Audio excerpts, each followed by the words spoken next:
Well, this isn't the first and will not be the last time that we mention on this show the HECM occupancy requirements, really pivotal to the well, this will not be the first nor the last time we bring up the topic of HECM residency requirements, unfortunately. Now, a recent post in Reverse Mortgage Daily is looking at some of the challenges in that particular area when it comes to what HUD has been trying to do, or at least the Office of the Inspector General, but there's not a lot of follow-through, as we'll see in a minute. So I want to credit the folks at Reverse Mortgage Daily at Housing Wire for doing kind of a deep dive, if you would, into the database, which is used by the Office of the Inspector General to track issues, open issues, unresolved, especially those relating, of course, to the home equity conversion mortgage or HECM program.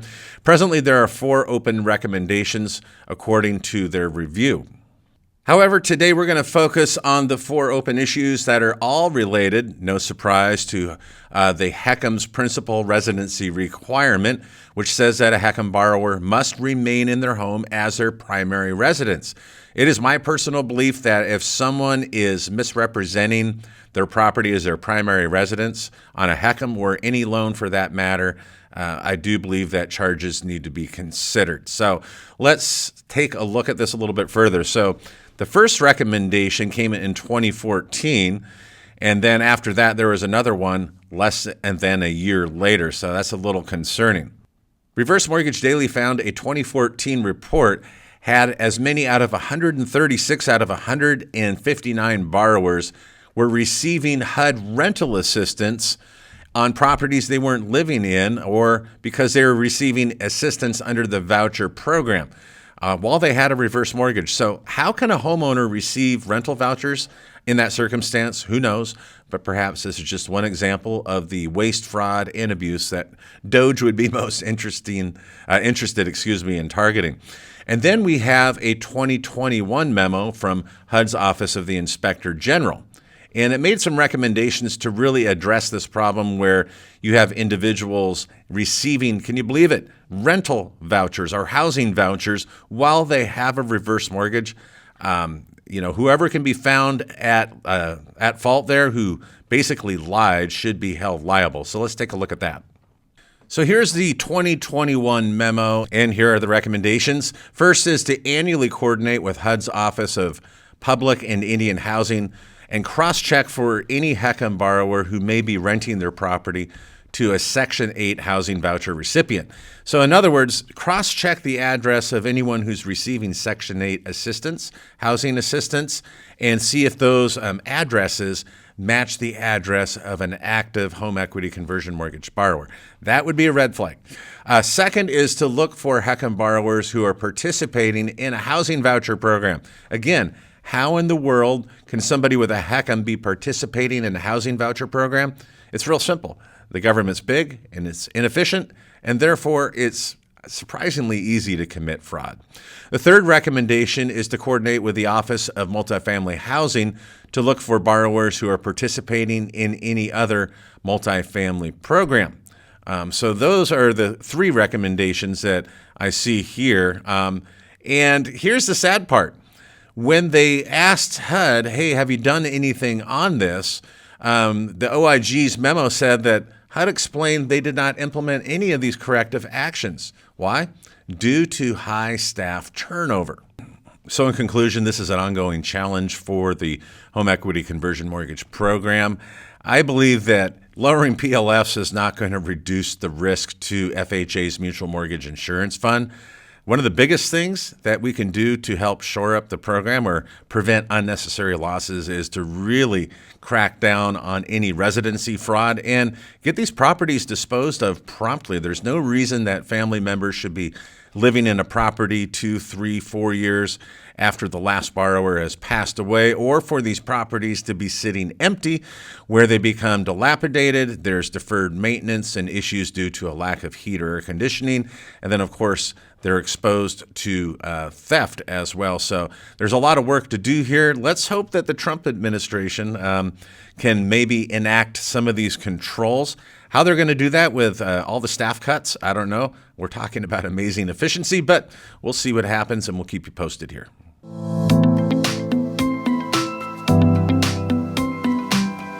Last month, we discussed how homeowners can supercharge their HECM for purchase by relocating to a lower cost area, but that strategy doesn't always pan out, as noted in a recent Wall Street Journal column here. Retirees move for many reasons, but as we'll see in a moment, the results vary widely. Now, the journal's going to recount two stories of clients that moved. So let's look at one example cited in this column. It says, when the clients of investment advisor Brad Clark left the Indianapolis area in 2024 to move close to their adult children who lived near St. Petersburg, Florida, they thought that moving to a state with no income tax would be a big financial benefit from them. But this couple learned that after moving down to Florida, even though there's no state income tax, they found that any potential tax savings they would have had in their home state they left was going to be completely overcome by property taxes, homeowners insurance, and also the expense of repairing their home from Hurricane Helene. Sadly, this is what their advisor had to say. He said they were in a pretty good position up here, but now it's just not a pretty picture.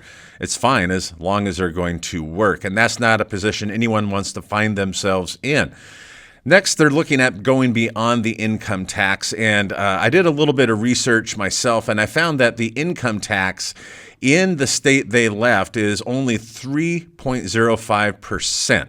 So 3.505% is the sales tax that they had when they left Indiana. But going down to Florida, yeah, there's no tax, but they're going to have to eat the cost of just ridiculously high homeowners insurance premiums. And property taxes, by the way, are not very cheap in the Sunshine State.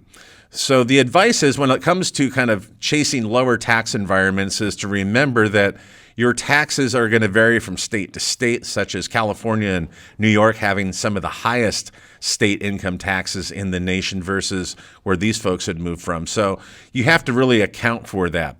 And as for property taxes, they note that you may have declining income, but not necessarily a smaller home, and that can be significant in some states.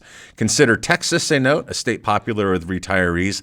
It has the 7th highest property tax rate in the nation, with the state average for homeowners at 1.58%. That's more than double of that of Florida. This chart's quite interesting as it breaks down the expenses of homeowners insurance, property taxes, and also auto insurance by state. So you can see that the taxes are much higher in California, right? But in Florida, their homeowners insurance rates are surprisingly higher than California. Florida, hurricanes, you know the rest of the story there. The journal quotes Mark Hamrick, a senior economic analyst at Bankrate in Washington, D.C., and he says that the firm's research said that rising shelter costs may make any relocation difficult, and retirees could run the risk of totally negating or mitigating any tax savings with respect to exposure to state taxes. So you may be getting rid of one bill, state income tax, but you may be incurring yet another. And here's another story. Caitlin Frederick, Director of Financial Planning at Ullman Wealth Partners in Jacksonville, Florida, said that higher property taxes and home prices may surprise someone who has not moved recently. She saw many states that have homestead exemptions that limit the annual increase in property taxes until the property is sold. Now, and any such property, the tax figure for the home listed online on the real estate website may not really reflect the increases that often result in a new purchase, and that can be an unwelcome surprise in the future. So here's one example here at the top that really hits home. Andrew Connors, Managing Director at Fairport Wealth in Cleveland, Ohio, said he recently met with clients who moved to Sarasota, Florida from Michigan, and now they're kind of reconsidering their move because they're now paying combined $35,000 a year in homeowners insurance, property taxes, and also HOE or homeowner association fees. So to quickly summarize, I think the Wall Street Journal article is saying, listen, if you're going to make a move to a state that has no state income tax, that's great, but you need to weigh the other expenses that you will incur in that move and the ongoing cost of homeowners insurance and what the property tax rates are in that state and how much they've been increasing. Because if you don't these retirees can find themselves in a worse position cash flow-wise than they were before. Last week, I came across this interesting column in Reverse Mortgage Daily and HousingWire.com, and it asked the question, has reverse mortgage momentum, especially amongst financial advisors, been slowing down? And they quote Wade Pfau heavily as a name that many of you are familiar with in our industry, financial professional and also a professor when it comes to finance. So let's see what he has to say here. It says, over the past several years, the reverse mortgage industry has been really striving to make progress with financial planners and advisors. And the views of those professionals is key because the referrals and also for them to understand the power of the reverse mortgage. But more recently, the momentum with the financial advisor as far as engaging with the reverse mortgages has slowed, at least according to Pfau.